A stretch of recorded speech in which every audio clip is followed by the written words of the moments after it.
Combattere il degrado, ma anche garantire una maggiore sicurezza. Casugana dichiara guerra a chi siede su muretti o si stende su panchine, in particolar modo nelle zone di Via Roma e Ponte San Martino.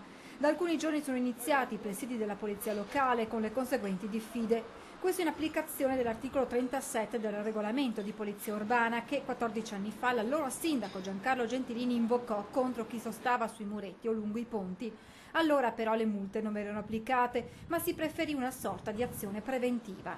Avevamo impedito il modo di sedersi e sopra i muretti avevamo messo tutte fioriere. Nessuna distinzione tra cittadini italiani o extracomunitari, ma secondo Gentilini, visto che spesso si tratta di persone straniere, le multe, spiega, rischieranno di cadere nel vuoto. Sono multe che sono così nelle idee, ma sono un vento che non soffia e che non porta nessun vantaggio, perché sono multe irrecuperabili. Fai, caro sindaco, fai come Gentilini, metti fiori in tutti soprattutto i